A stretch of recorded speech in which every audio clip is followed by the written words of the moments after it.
Before we get any further, be warned that I will spoil the integrality of The Last of Us 1 and 2, so get out of here while you still can. This video is about love and hatred. The Last of Us came out on PS3 7 years ago, and up to this day, it still is my favorite video game of all time. It completely changed my vision of storytelling, and it made me realize the true potential of video games. It really made something click inside of me. After I finished the game, I was so desperate for more of these beautiful emotions that I started consuming every piece of media I could possibly put my hands on. Movies, anime, video games, I just couldn't stop, which eventually led me to become an introverted dweeb, which ultimately led me to create this YouTube channel. So as you can guess, when The Last of Us Part 2 was announced, I was so hyped I almost passed out because too much blood was going into my raging boner. But like many of you, when I finally got to play the actual game, I ended up feeling like somebody took a shit in my cereals. So after looking at all the crazy review bombing and after discussing with people online, I came to the conclusion that people hated the game for two main reasons: Joel's early death and a deep hatred for Abby. But I think people are hating the game for the wrong reasons. Joel died early in the game in horrible conditions. He didn't get to give an emotional goodbye and he didn't get to die in glory. Which is fine because it's perfectly coherent with the world they created. Death is swift and it's waiting at every corner. It doesn't spare anyone. You don't get special treatment just because you're a main character. Joel was just facing the direct consequences of the horrible thing he has done in the first game. From the very beginning, he was never a hero. Not even that much of a good guy, actually. In some way, even if it physically hurts me to say that,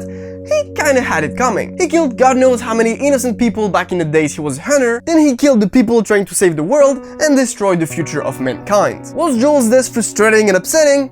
Of course it was. Yet, it made a whole lot of sense. The Last of Us always strived to be as bluntly realistic as possible, and they kept going at it just fine. Hating the entire game because of Joel's death doesn't make any kind of sense to me. Now the second reason people hated the game?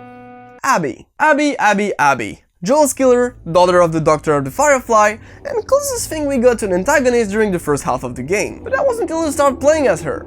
For the entire second half of the game, and that's where most people lost their shit. People deeply hated Abby from start to finish, and they weren't able to empathize with her for a second. She tortured and killed our favorite character right from the start of the game, despite being saved by him a moment ago. What a bitch, right? Yet, I don't think we get the right to keep hating her for that. Somebody kills your father and the entire fate of mankind alongside it, you just go find that person and kill him in the worst possible way. Makes sense to me. During the second half of the game, they show us that Abby is not the swole evil bitch we wanted her to be. The WLF is not just a bunch of crazy killers, the dogs you killed were actually good boys that like to play catch, Abby is scared of heights, she cares about her companions, and she actually has a heart. They're making us question everything we've been doing in the first half of the game, which was actually a pretty damn good idea. The protagonist and the antagonist are actually two faces of the same coin. They both have nightmares about their dead daddies, and they are both seeking for revenge no matter the cost. The game was just trying to show us that there is no good guys or bad guys out there. Everybody got their own story and their own reason to do what they do. They wanted to show us that vengeance is nothing more than a curse that will drag you into an eternal cycle of hatred. The same cycle Pain was talking about in Naruto, actually. Vengeance in the disguise of justice will only bring more pain to this world. Joel killed Abby's father, so Abby killed Joel, so Ellie wants to kill Abby.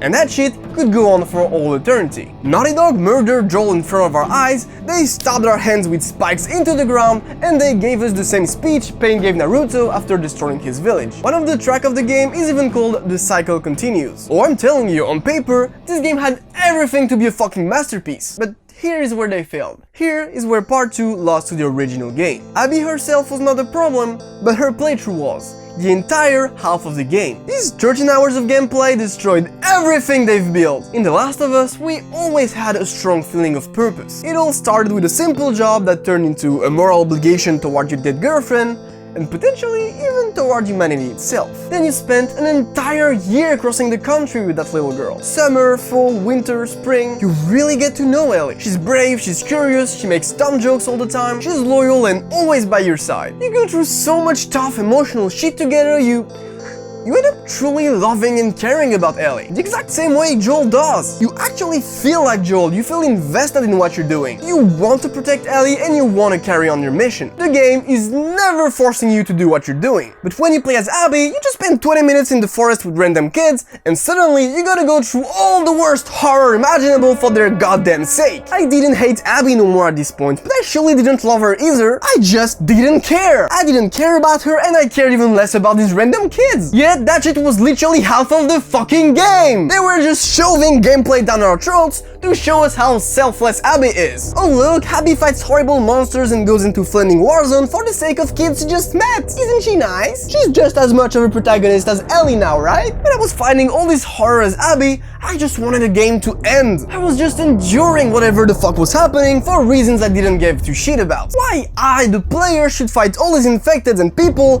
for the sake of that girl I didn't care about, and these random kids we literally met 20 minutes ago. I don't know why I'm fighting, I don't know why I have the controllers in my hand. I'm just doing whatever the game is forcing me to do. And after 13 hours of suffering, you're seriously going to make me press square to break my baby girl's nose? What the hell's wrong with you? You wanted a reaction out of the players? Well, you got yourself one. As I said, on paper, the idea was really good, but they failed at making us care, and they failed at making us invested in the story they're telling. Just 2 hours of Abby would have been enough to make us understand that she's actually a fine lad. It would have been enough to relay the message. We didn't need any of the Scar Kid's story. If you really wanted to tell a whole new story, just make another game, or even a DLC for all I care. But don't go and call it Last of Us Part 2! You just advertised a fake game for 3 years straight. Of course everybody would be upset. And if that wasn't enough to ruin the game, we finally switched back to Ellie to wrap up one of the most plain and boring ending I could have thought of. Ellie got beat up, she gets PTSD, she still goes after revenge, then suddenly realizes vengeance is not cool, so she gives up and decides last minute to get out of the hatred cycle. She lost 2 fingers and can't play guitar no more. Tommy got a fucked up eye, a fucked up leg, and got dumped by his wife. Thanks, Naughty Dog, you really brought the franchise to a whole new level of storytelling. The Last of Us 1 had a constructive story filled with horror and beauty. Then they let us go with an amazing, bittersweet, happy, not so happy ending. We saved Ellie and got ourselves a daughter, but we killed the Fireflies and lied to the only girl we care about. Part 2 left nothing behind but destruction and an obvious morale about vengeance that everybody already understood from the middle of the game. And you know what's the worst thing about that? It's that the rest of the game is so freaking incredible. The soundtrack is just as delightful as in the first one, the visuals are so goddamn amazing I spend more time looking at trees than actually playing, the gameplay feels extremely brutal and satisfying, and I loved all the new gameplay mechanics. The level design is so open, you get the same feeling of freedom you get from an actual open world, the facial animation and the voice acting reached a level that no other video game could ever dream to come close to. The people you fight truly feels like humans with feelings, and the dogs you kill have actual names. Every Joel flashback made me wanna cry, and I really appreciated the Hotline Miami reference. They almost had everything to make the game work. The amount of love and detail put into the game is nothing more than breathtaking. But they failed at making us invested into the second half of the game, and they closed the story in a really boring and depressing way. Part 2 felt like that last slice of pizza you take at a Pizza Hut all-you-can-eat buffet. Your belly was full, you were having a good time, feeling great, then you felt like taking that one last bite. The one that made you feel sick. It was still tasty as hell, and that was a pretty good bite, but it really wasn't necessary, and that left that awful stomach ache that made you regret the entirety of your life choices. I'm not even angry at Naughty Dog, I'm just disappointed. They have all of my respect for having the balls to try something new, but so much potential and so much work gone to waste because of a few bad decisions.